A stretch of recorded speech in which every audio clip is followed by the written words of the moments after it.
Guru Mulia Ki Haji Junani Maksum, pimpinan Pondok Pesantren Nurul Amin Samarinda. Kepada beliau kami persilahkan. Allahumma shalli ala Sayyidina Muhammad. Bismillahirrahmanirrahim. Astagfirullahaladzim. Astagfirullah. حول ولا قوة إلا بالله. حضرة النبي صلى الله عليه وسلم وعلى آله وصحبه الشيخ المعلمين خصوصا لمعلم هذا الكتاب. حضرة النبي الفاتحة. أعوذ بالله من الشيطان الرجيم. بسم الله الرحمن الرحيم. الرحمن الرحيم مالك يوم الدين. إياك نعبد وإياك نستعين. صراط المستقيم صراط الذين أنعمت عليهم غير المغضوب عليهم ولا الضالين. رب اغفر لي ولجميع المؤمنين. Assalamualaikum warahmatullahi wabarakatuh. Assalamualaikum warahmatullahi wabarakatuh. A'udzu billahi minasy syaithanir rajim. Bismillahir rahmanir rahim. Alhamdulillahi rabbil alamin. Nahmaduhu wa nasta'inuhu wa nastaghfiruh wa nu'minu bihi wa natawakkalu ilaihi. Na'udzu billahi min syururi anfusina wa min sayyiati a'malina. May yahdihillahu fala mudilla lahu wa may yudlil fala hadiya lahu. Asyhadu an la ilaha illallah wa asyhadu anna sayyidana Muhammadan abduhu wa rasuluh. Allahumma salli wa sallim wa barik ala sayyidina wa habibina wa syafi'ina Muhammadin imamil muttaqin syafi'il mudhnibin wa ala alihi wa ashabihi wa man tabi'al huda ila yaumiddin. Amma ba'du. Subhanaka la ilma lana illa ma 'allamtana innaka antal alimul hakim. Wala haula wala quwata illa billahil aliyyil azim. Rabbi shrah sadri wa yassir li amri wahlul 'uqdatam min lisani yafqahu qawli. Qala Allah qailin rajim.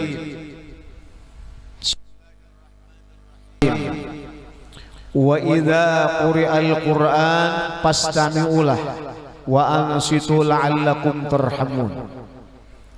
Wa qala an-nabiy sallallahu alaihi wa alihi wa sahbihi wa sallam afdalu a'malil ummati qira'atul Qur'an. Shadaqallahul azim wa sadaqa rasuluhul habibul karim.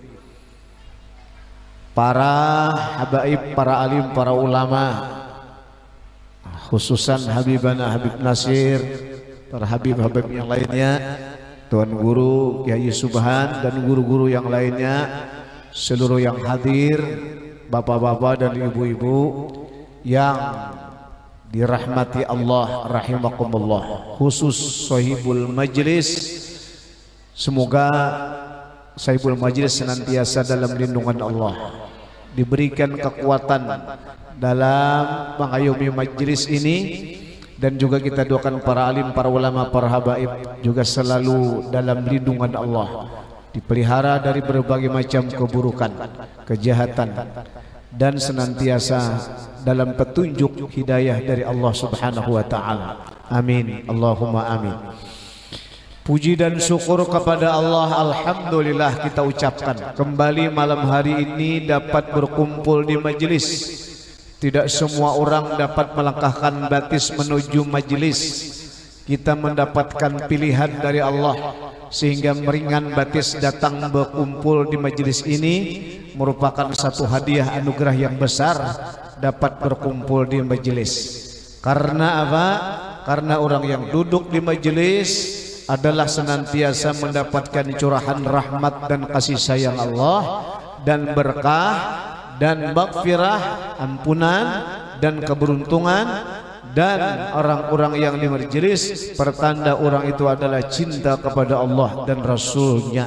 Insyaallah semoga tak kumpul bersama Rasul di dalam surga kelak. Amin ya rabbal alamin. Salawat untayan salam kepada Nabi selalu kita haturkan kepada sahabat bahkan keluarga sahabat pengikut hingga akhir zaman. Allahumma sholli ala sayyidina wa habibina syafiina wa zuhrina wa barakatina wa maulana Muhammadin. Para jamaah majelis Al-Farisi yang dimuliakan oleh Allah, kajian kita ini malam adalah membicarakan terkait surah di antara surah-surah yang pendek dalam Al-Quran adalah surah Al-Ikhlas. Saya yakin semua hafal akan surah Al-Ikhlas ini. Kada hafal masuk di Al-Quran bahasa. Artinya ini adalah ayat yang tidak asing bagi kita. Sering kita dengar orang bertahlil selalu membaca surah Al-Ikhlas. Salat tarawih juga dibaca surah Al-Ikhlas. Bahkan kita pun juga sering dalam salat selalu ayatnya surah Al-Ikhlas. Kenapa? Karena memang itu aja penghafal rancak juga. Nang daya dengar tapi hafal. Ayat yang paling gampang maksudnya surah yang paling mudah. Terdiri dari 4 ayat. Nah, surah Al-Ikhlas itu ada sebabnya diturunkan oleh Allah dan ada fadilat keutamaannya orang yang membaca, serta ada maksud kandungan yang tersilat yang amat sangat besar untuk jadi panduan dalam kehidupan ini. Artinya jangan hanya kita sekadar membaca dan membaca. Setiap orang tahlil membaca tapi kada tahu apa makna kandungannya.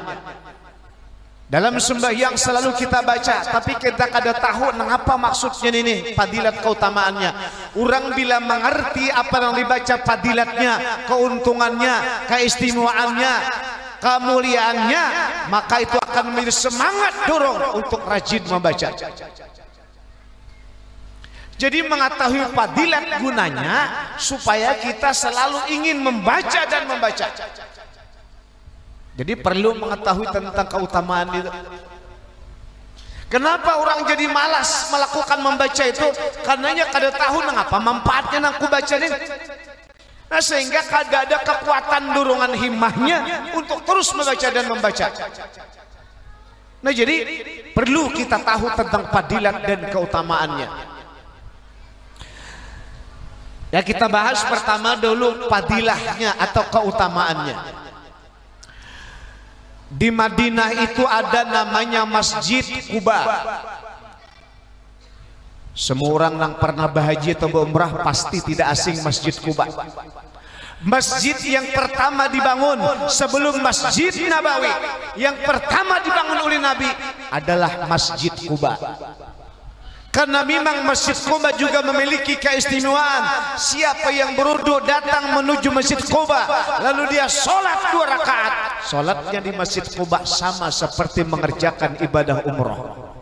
Mudah-mudahan nang hadirin yang belum pernah ke Madinah ke Masjid Quba, mudah-mudahan luas rezekinya dapat berumrah ataupun berhaji. Nang sudah pernah, mudahan terlalu berulang dan berulang dapat menginjak Madinah dan Makkah Al-Munawwarah, Makkah Al-Mukarramah, Makkah dan Madinah Al-Munawwarah. Mudahan dikabulkan oleh Allah berkat salawat kepada beliau. Artinya Masjid Quba itu memiliki sejarah yang besar. Nah, di masjid itu ada imam rawatib orang Ansar, penduduk asli Madinah.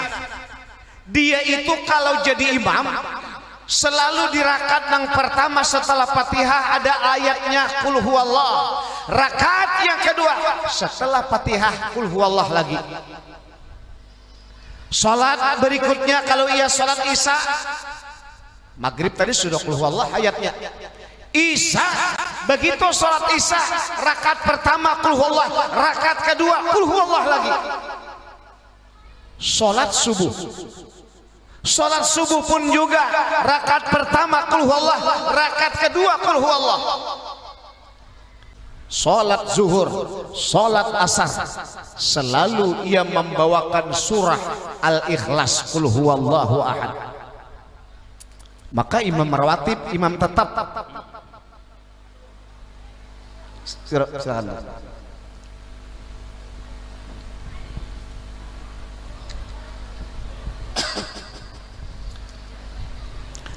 Imam tetap 5 waktu. Nah, karena ini terus berulang-ulang sebulan, setahun, rupa-rupanya nih makmum nih muyak juga mendengar, jenuh juga, bosan juga. Lalu ujar makmum ada yang berbicara, berani menyampaikan kepada imam. Ujar makmum, wahai imam, kadadakah lagi surah nang lain nang hafal? Rakaat pertama qul huwallah setelah Fatihah, rakaat kedua qul huwallah lagi, zuhur, asar, maghrib, isya, subuh qul huwallah aja. Coba pang ayat nang lain asa ada juga terhibur kami bilang qul huwallah malam siang aja, kami gin bisa juga.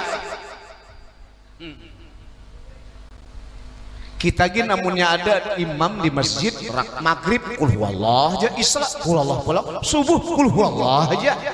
Tentu kita bertanya-tanya, kenapa imam ini qul huwallah kada lagi nang hafal surahnya? Ini bukan sehari 2 hari, terus dan terus. Sebulan, bertahun-tahun itu aja surahnya kada pernah diganti.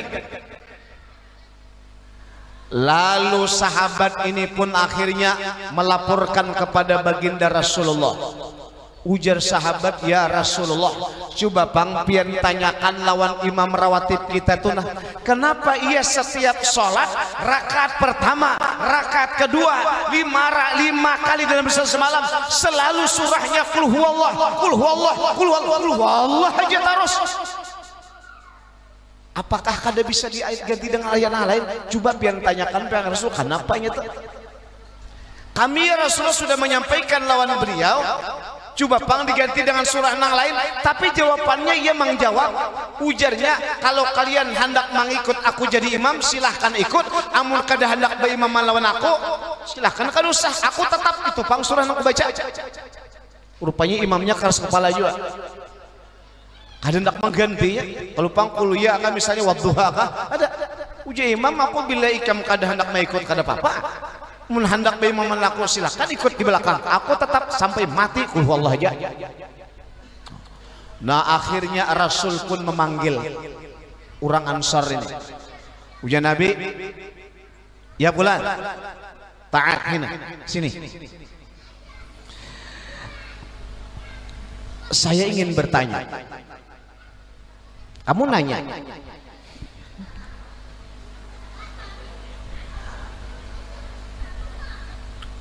kenapa kamu itu kalau setiap sholat rakaat pertama qul huwallah, rakaat kedua qul huwallah lagi? Apa yang membuat engkau tidak mau mengganti dengan surah yang lain? Kenapa? Jawabannya apa? Singkat. Ujarnya, ana uhibbu iyyaha ya Rasulullah, itu ayat favorit saya ya Rasulullah, itu ayat kesukaan saya ya Rasulullah, saya cinta dengan surah Al-Ikhlas, saya suka selalu membaca surah Al-Ikhlas ya Rasulullah. Maka apa kata Nabi? Hubbaka iyyaka adkhalakal jannah, kau cinta dengan surah Al-Ikhlas, akhirat surah Al-Ikhlas adalah favoritmu, membuat engkau kelak akan dimasukkan ke dalam surga. Kau cinta dengan surah Al-Ikhlas, senang, suka, menyebabkan kau akan dimasukkan kelak ke dalam surga. Nah, jadi patut juga nih ibu-ibu dijadikan bacaan selalu dalam sembahyang. Subuh qul huwallah, zuhur qul huwallah, asar qul huwallah, maghrib isya qul huwallah. Nang laki betakun ujar nang laki, kenapa kada mengganti surah nalin? Ujar guru Junaidi masuk surga. Ayo memang hadisnya macam itu. Oh ternyata dia suka dengan surah Al-Ikhlas. Hah? Hebat ternyata membuat ia dikatakan Nabi sebagai penghuni surga, ada khalaqal jannah. Jadi boleh aja lah guru rakaat pertama qul huwallah, rakaat kedua boleh. Ini sahabat Nabi kaum Ansar orangnya. Nah, itu fadilat surah Al-Ikhlas. Makanya juga kalau kita tuh lemah ilangnya orang sakit, kalau kita tuh menengok orang sakit, untuk apa? Satu, mendoakan lawan orang yang sakit, nang kedua memberikan pandangan mengatakan lawan yang si sakit tadi supaya jangan sampai lupa dengan ayat Al-Quran, jangan sampai lupa kepada Allah. Mumpung lagi sihat, ada bagian apa-apa dalam kondisi terbaring, bacalah sambil surah Al-Ikhlas. Ingat-ingatakan orang yang sakit cil atau julak, pian daripada berbahagia ambillah tasbih, baca qul huwallah, fadzakir fa inna dzikra tanfa'ul mu'minin. Berikan ingatan, nyatakan, karena memberikan ingatan itu adalah sangat bermanfaat kepada orang mukmin. Apabila orang sakit membaca surah Al-Ikhlas, apabila sampai 100 kali dia baca lalu dia meninggal dunia, maka dia selamat dari azab fitnah kubur dan selamat dari jepitan liang lahat, dan dia liwat di jembatan Siratal Mustaqim di akhirat, duduk di sayap malaikat. Dia akan selamat menuju liwat jembatan Siratal Mustaqim sampai ke seberang menuju pintu gerbang surga. Surah Al-Ikhlas. Kalau panggil nabian sakit, jangan lupa baca surah Al-Ikhlas waktu sakit. Itu tanda orang husnul khotimah. Jadi waktu sakit itu bagus tasbih dipegang, jangan megang HP waktu sakit. Waktu sakit megang HP main game, pas mati main game, nauzubillahimin, kayak apa hendak mati baik. Sakit itu bapak ingat lawan mati parak sudah dekat, lawan Tuhan bapak ingat tasbih dipegang. Kenapa gerang tasbih dipegang?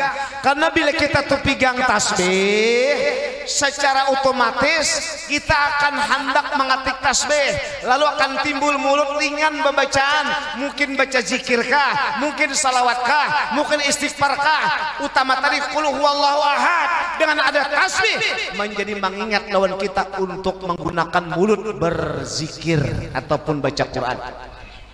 Seakan tasbih itu berucap, oi orangnya nina akunna sudah di tangan, coba pang digunakan dikatik-katik. Kan kamu sudah sakit, kan kamu sudah kada bisa apa-apa lagi, kan sudah semakin parah. Ayo ini waktunya sudah, pakai aku ujasi tasbih. Seakan macam itu.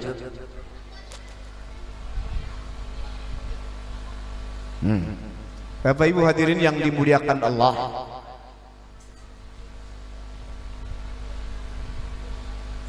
di dalam kitab Hidayatus Salikin, bila pian hendak masuk rumah, ini sudah sering saya sampaikan, bila hendak masuk rumah itu sama, habis ucapkan salam jangan kada baca qul huwallah 3 kali,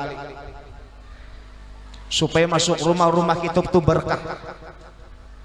Dengan rumah berkah banyak datang nang baik-baik, banyak mendatangkan keuntungan. Di samping dapat pahala, orang yang baca surah Al-Ikhlas 3 kali karena ajmaul Quran, sama seperti ia membaca Quran sebijian. Hendak masuk rumah sampatnya membaca Quran sebijian seakan-akan. Kenapa? Surah Al-Ikhlas qul huwallah dibaca. Kayak perumah kada berkah.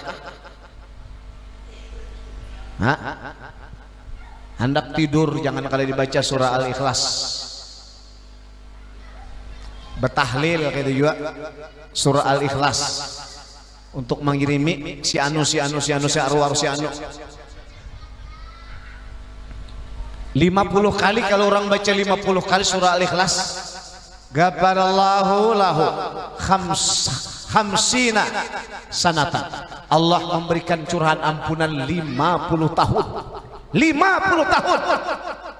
50 kali baca 50 tahun terampuni dosa-dosanya. Tapi dosa halus, mun dosa nang ganal itu perlu bertobat. Dosa halus itu misalnya kita berjalan, laki-laki melihat ada perempuan cantik, titik liur melilih, nah itu namanya dosa kecil. Apabila di Al-Quran itu ada ancaman sesuatu dosa yang dilakukan, apabila ada ancaman dalam Quran ataupun dalam hadis, itu termasuk dosa besar. Dosa itu bila nang dilakukan tuh ada hadisnya atau ada Qurannya, ancamannya ini, dosanya ini, itu dosa besar. Tapi kalau ada dalam Quran, ada dalam hadis tentang ancaman siksa orang yang melakukan dosa itu, maka termasuk dosa yang kecil, termasuk dari dosa mata melihat hal yang demikian.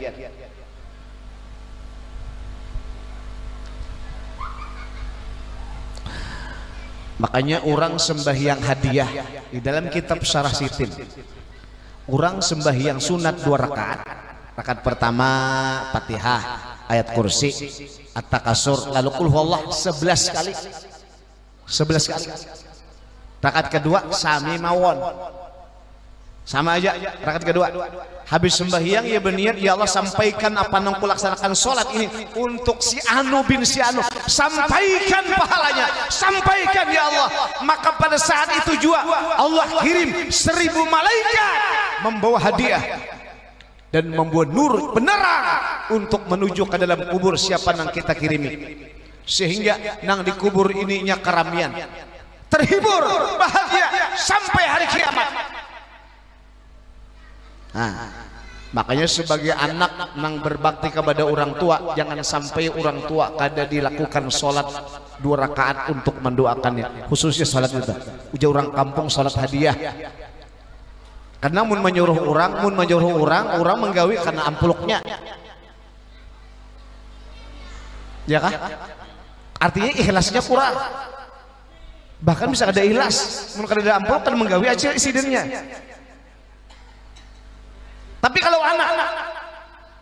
anak nang melakukan, kalau anak nang sholat bersih, tulus, mudahan abahku selamat, mudahan mamaku selamat, ada berharap ampluk. Tapi di rumah ini ampluk ada penting, isinya ada penting juga, duitnya nang penting.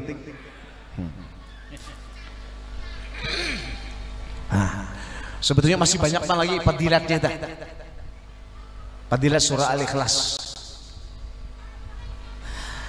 Nah lalu sekarang kandungannya, maksud ulun ini jangan sampai kita membaca surah Al-Ikhlas ini hanya sekadar membaca dan membaca, tapi kada tahu apa kandungan di dalamnya. Jangan kita.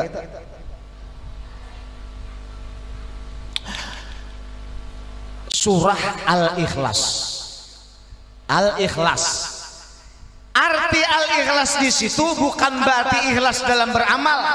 Orang beramal, bersedekah tidak mengharapkan apapun, hanya mengharapkan ridha Allah. Itu ikhlas dalam beramal namanya. Orang berangkat haji, orang berangkat umrah, orang berzakat, ia ingin diridai oleh Allah. Orang memujikah, kadakah, orang tahukah, kadakah, no problem. Tujuanku ingin diridai oleh Allah. Itu ikhlas dalam beramal. Harus macam itu. Tapi surah Al-Ikhlas bukan itu maksudnya. Lalu apa surah Al-Ikhlas itu? Al-Ikhlas artinya adalah surah ini memurnikan tauhid imannya kepada Allah Subhanahu wa taala. Memurnikan.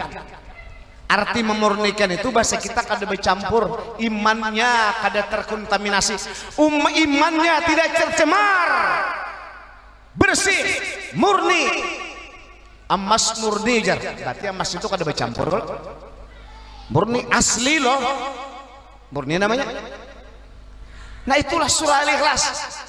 Arti surah Al-Ikhlas adalah memurnikan tauhid imannya kepada Allah Subhanahu wa taala, agar jangan sampai menyekutukan Allah, agar jangan sampai menserikatkan Allah, agar jangan sampai berkeyakinan ada Tuhan selain Allah. Memang kita tidak menyembah berhala, bujur kita memang tidak menyekutukan Allah, tidak menyembah matahari, ya. Memang kita tidak menyembah haleluya, Tuhan Bapak, Tuhan Ibu, Tuhan Anak, haleluya, ya. Tapi sering keyakinan itikat kita luntur menyekutukan Allah Subhanahu wa taala. Makanya ayat yang pertama surah Al-Ikhlas, Qul huwallahu ahad. Katakanlah Allah itu adalah esa. Satu. Artinya jangan pernah kau menduakan dengan yang lain Allah itu. Memang kita sering tidak pernah menduakan Allah, tapi kadang dalam itikad kita, dalam keyakinan kita sering terjatuh, bisa tercemar kepada banyak kutukan menduakan Allah. Contohnya ia merasa ada sesuatu yang bisa mendatangkan keuntungan dalam hidup ini selain dari Allah. Seorang pedagang tolak ke pasar berjualan, dapat hasil, dapat untung nang banyak. Inilah hasil berjualanku hari ini, banyak hasil daripada berjualan hari ini. Itu artinya meyakini jualan itu nang mendatangkan untung, jualan itu nang mendatangkan hasil, lupa kepada Allah nang memberikan rezeki atau kada tahunya. Maka ini namanya mengajak kutukan Allah. Orang nang bujur, orang nak kada menyekutukan Allah, begitu tulak ke pasar, berjualannya, begitu dapat hasil, alhamdulillah Allah memberi rezeki dengan sebab aku berjualan. Nah, Allah ujiannya memberi rezeki, dapat hasil untung dengan sebab aku berjualan. Nah, ini bujur tauhidnya, bujur imannya. Kenapa? Karena hatinya kepada orang nang tauhidnya kada benar.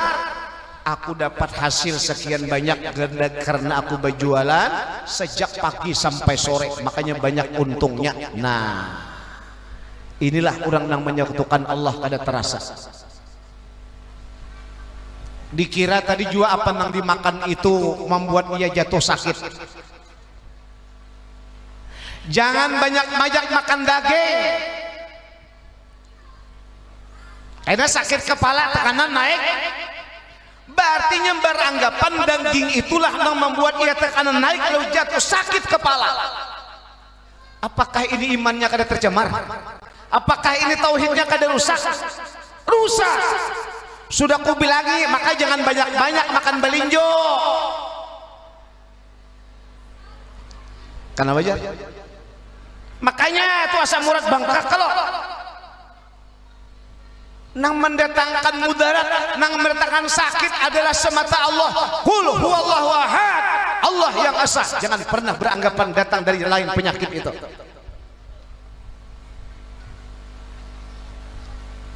Makanya sudah tadi ku simpani kacang tuh jangan dimakan. Ini sama makan kacang. Makanya kada pernah turun asam urat. Tauhid kepada Allah terusak. Makanya surah Al-Ikhlas, Qul huwallahu ahad, mantapkan keyakinanmu Allah adalah esa, satu esa. Apapun yang datang, mudarat penyakit, semua datang dari Allah Subhanahu wa taala. Silahkan Bapak pantang, tapi hati yakini Allah lah yang mendatangkan mudarat, bukan makanan. Nah, baru namanya murni tauhidnya, baru kada tercampur. Maka itu termasuk dosa yang besar. Kada kerasaan, nya dosa itu kada kerasaan pak. Cakainya orang kena batu binjol kelihatan kerasaan, tapi dosa adalah kerasaan, adalah kelihatan. Cakainya orang sekali berbuat dosa binjol di kepala, dua kali berbuat dosa dua kali binjolnya, nampak tuh kepala baju binjol, tapi kada. Nah, itu surah Al-Ikhlas. Qul huwallahu ahad, Allahus samad. Kandungannya Allah adalah tempat bergantung, Allah adalah tempat meminta. Artinya di situ jangan kau bergantung kepada orang, jangan kau berharap kepada makhluk. Seorang anak jangan berharap bergantung kepada orang tua, bergantunglah belajar kepada Allah, hati berpegang. Seorang tua jangan berharap kepada anak. Anak aku banyak 8, ada nang satu bekerja di kelurahan, nang satu di kantor gubernur, nang satu jadi camat, nang satu jadi RT, nang satunya bang begawi di perusahaan, nang satu bang semuaan anakku begawi semuaan. Maka masa depan aku kadakan pernah talentar. Kenapa? Aku 4 anak. Ini namanya bergantung lawan anak, berharap lawan anak. Siapa berharap lawan makhluk akan membuat hati sakit hati dan kecewa. Gampang aman dan tentram aja aku masa depan. Kenapa? Banyak aku bisa rumah siwaan. Isok pas rumah siwanya terbakar. Hah? Berharap lawan makhluk bisa binasa. Berharap lawan anak yo ada juga keluarganya. Berharap lawan harta akan binasa. Berharap lawan laki bisa mati. berharap lawan bini, bini pun juga bisa berpisah lawan kita. Berharap kepada Allah inilah nang abadi. Kul Allahus samad, hanya berpegang teguh berharaplah kepada Allah, tidak akan pernah kecewa dan tidak akan pernah sakit hati. Lam yalid walam yulad, ketahuilah Allah itu tidak beranak dan tidak diperanakan. Wujudnya Allah wujud dengan sendirinya, tanpa disebabkan dua sebab. Ia berdiri dengan sendirinya. Walam yakul lahu kufuwan ahad, tiada satupun yang serupa dengan Allah, tiada satupun yang setara dengan Allah. Maka itu ayat yang terakhir adalah menolak bagaimanapun ada kena bisikan, ada gangguan, ada fitnah nang maku jadi Tuhan, kita mampu menangkis, mampu menangkal. Kenapa? Tuhanku adalah walam yakul lahu kufuwan ahad, tiada Tuhan yang menyamai, yang menyerupai, yang setara dengan Allah Subhanahu wa taala. Menurut dalam kitab, pada ketika nanti orang hendak mati dan pian-pianlah calonnya. Saya ulang, pada nanti ketika pian hendak mati, kita akan mati dan kitalah calon-calonnya. Pada ketika hendak mati itu datang setan.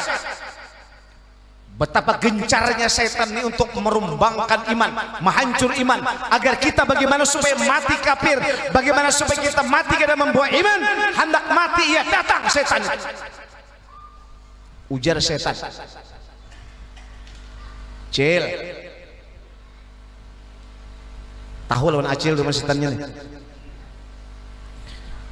Aku ini Cile Tuhan pian, aku ini kuasa.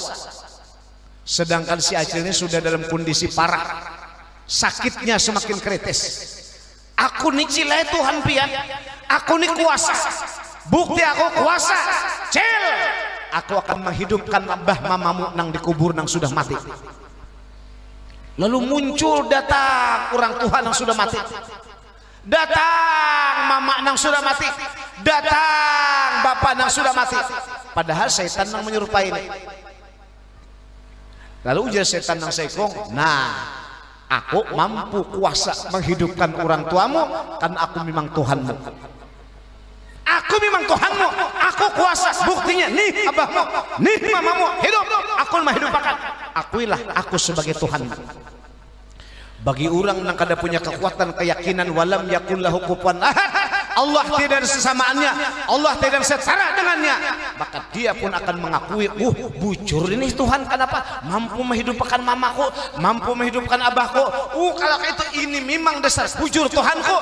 Maka ketika dia mengakui ini sebagai Tuhannya, mati ketika itu, maka mati kafir ngarannya suul hatimah, selama-lamanya jadi penghuni neraka jahanam. Nauzubillahimin. Mudahan berataan mati istiqamah dalam iman dan Islam min ahlil jannah. Tapi kalau orang punya keyakinan ada walam yakul lahu kufuwan ahad, walam yakul lahu kufuwan ahad, tiadalah Allah Tuhan itu yang sama dengannya, tiadalah Allah Tuhan itu yang setara dengannya. Kalau ini nampak dilihat demikian adanya, dia mengaku jadi Tuhan, pasti lain Tuhan. Pergi kau. Cukup sampai di sini. Mudah-mudahan selalu kita membaca surah Al-Ikhlas sambil merasapi makna kandungannya dan selalu dijadikan amalan dalam kehidupan ini. Hendak masuk rumah tadi jangan kada ingat baca qul huwallah 3 kali supaya rumah kita berkah dan berpahala sama kayak baca Quran sebijian. Hendak tidur jangan kada dibaca qul huwallahu ahad. Kayak itu juga dalam bertahlil selalu dibaca qul huwallahu ahad, dalam sembahyang selalu baca qul huwallahu ahad, pertanda kita senang cinta dengan surah Al-Ikhlas. Mudah-mudahan ada mendapatkan berkahnya dengan kita cinta dengan ayat Al-Quran. Nabi mengatakan afdalu amal ummati qiraatul Quran, paling harap amal umatku ada Nabi adalah baca Al-Quran. Semoga Allah memberikan taufik hidayah agar ringan selalu mulut kita membacanya. Amin amin amin Allahumma Amin. Demikian, ampun maaf lebih kurangnya. Minta dua pian bertaan jua, mudahan ulun sihat walafiat panjang umur dan taat ibadah, dan pian-pian namun doakan kayak itu jua, mudahan kita semua anta kumpul bersama di dalam surganya Allah kelak dengan rahmat Allah. Mudahan juga bertamuan dengan Nabi Muhammad sallallahu alaihi wasallam, dapat syafaat beliau. Amin ya rabbal alamin. Demikian, assalamualaikum warahmatullahi wabarakatuh. Waalaikumsalam warahmatullahi wabarakatuh. Selanjutnya ceramah yang kedua, marilah kita sama-sama